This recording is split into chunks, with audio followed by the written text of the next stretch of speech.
राम की सौगंध, मैं तुझे मना नहीं करूंगा, तुझे तत्काल दे दूंगा, पर अपना यह वेश तुरंत त्याग दो और अपने आभूषणों को पहनकर पहले की भांति मेरे सामने आ जाओ।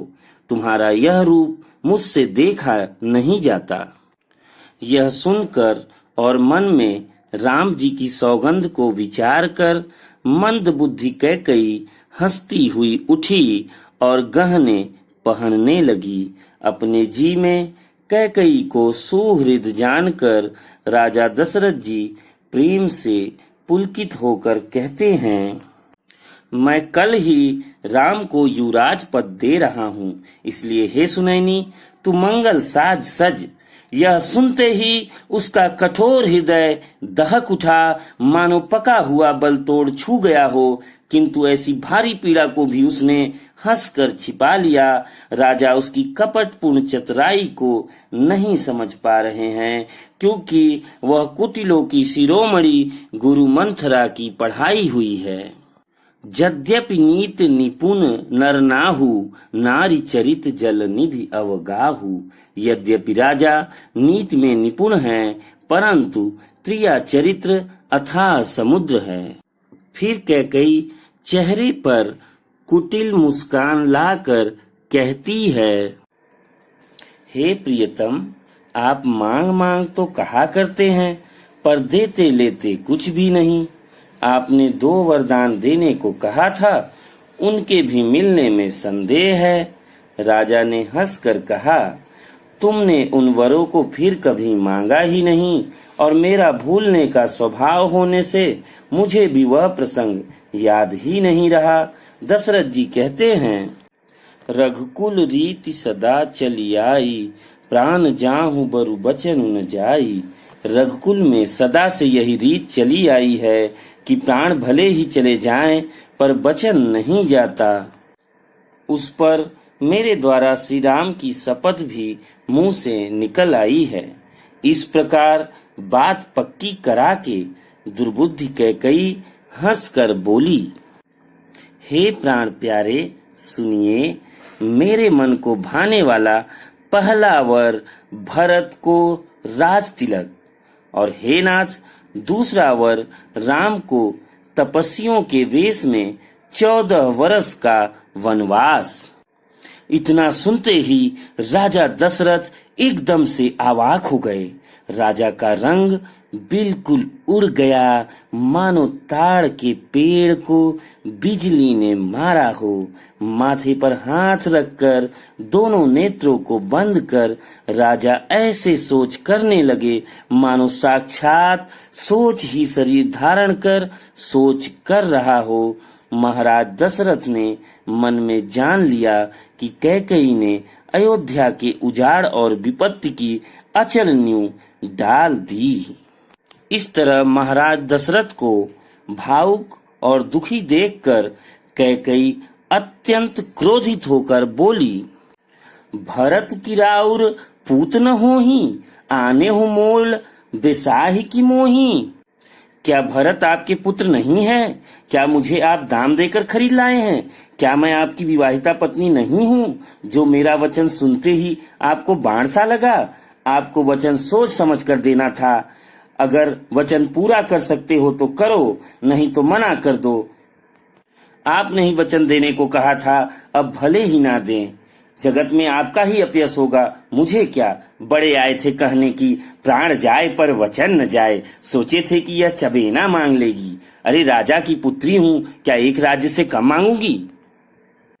राजा दशरथ ने दुखी होकर लंबी सांस छोड़ते हुए कहा, हे प्रिय, विश्वास और प्रेम को नष्ट करके ऐसे शब्द कह रही हो। मेरे तो भरत और रामचंद्र 2 आंखें हैं। मैं सुबह दूत भेजकर भरत और शत्रुघ्न को बुलवा लूंगा और सब तैयारी करके खुशी खुशी राज्य भरत को दे दूंगा। राम को राज्य का लोभ नहीं है और भरत पर उनका बड़ा ही प्रेम है। मेरे दुख का कारण तेरा दूसरा वरदान है। उसकी आंच से अब भी मेरा हृदय जल रहा है। आखिर राम का क्या अपराध है जो तू उन्हें वनवास भेजना चाहती है? तू भी राम को मेरी तरह ही स्नेह करती है। हे प्रिय, यदि हंसी कर रही हो तो उसे छोड़ दो और विचार कर वर मांगो। जिए मीन बरु बारी बिहीना, मन बिनु फनिक जिए दुख दीना। कहूँ सुभाव न छलु मन माही, जीवन मोर राम बिनु नाही। मछली चाहे बिना पानी के जीती रहे और सांप भी चाहे बिना मणि के दुखी होकर जीता रहे, परंतु मैं स्वभाव से ही कहता हूँ कि मेरा जीवन राम के बिना नहीं है। राजा के वचन सुनकर दुर्बुद्धि कैकई अत्यंत जल रही है, मानो अग्नि में घी की आहुतियां पड़ रही है। कैकई कहती है, आप चाहे जो उपाय करें, मुझ पर कोई प्रभाव नहीं पड़ेगा। मैंने जो मांगा है सो दीजिए, नहीं तो नाही करके अपयस लीजिए। मुझे बहुत प्रपंच नहीं सुहाते। मैंने सबको पहचान लिया है। कौशल्या ने जैसा मेरा भला चाहा, मैं भी उसे वैसा ही फल दूंगी। सवेरा होते ही मुनि का वेश धारण कर यदि राम वन को नहीं जाते तो हे राजन, मन में समझ लीजिए कि मेरा मरना होगा और आपका अपयस। गहि पद विनय कीन्ह बैठारी, जन दिन कर कुल होसी कुठारी। राजा ने कैकई के चरण पकड़कर विनती की कि तू सूर्य कुल के लिए कुल्हाड़ी मत बन।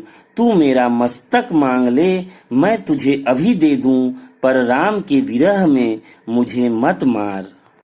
कैकई फिर कठोर वचन कहती है, जब अंत में ऐसा ही करना था तो आपने मांग मांग किस बल पर कहा था? हे राजा, ठहाका मारकर हंसना और गाल फुलाना, क्या ये दोनों एक साथ हो सकते हैं? चोट भी ना लगे और वीरता भी साबित हो जाए, क्या ऐसा कभी संभव है?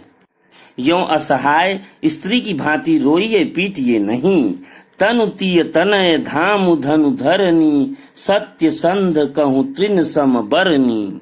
सत्यव्रती के लिए तो शरीर, स्त्री, पुत्र, घर, धन और पृथ्वी सब तिनके के बराबर कहे गए हैं। कैकई के वचन सुनकर राजा ने कहा कि तू जो चाहे कह, तेरा दोष नहीं, मेरा काल ही तुझसे सब कहला रहा है। अयोध्या फिर बसेगी, राम राजा होंगे, सभी भाई उनकी सेवा करेंगे, लेकिन तोर कलंक मोर पछिताऊ, मुए हूं न मिटहि न जाई काऊ। तेरा कलंक और मेरा पछतावा मरने पर भी नहीं मिटेगा, यह किसी तरह नहीं जाएगा। तुझे जो अच्छा लगे वही कर, पर मेरे सामने से हट जा। तुझे मैं हाथ जोड़कर प्रार्थना करता हूँ कि जब तक मैं जीता रहूं तू मुझसे मत बोलना और मेरे सामने मत आना। अरे अभागिन, देखना तू अंत में पछताएगी। इतना कहकर दशरथ व्याकुल होकर राम राम राम करने लगे। कथा में इतना ही, आपसे आज्ञा लेते हैं। नमस्कार, जय श्री राम।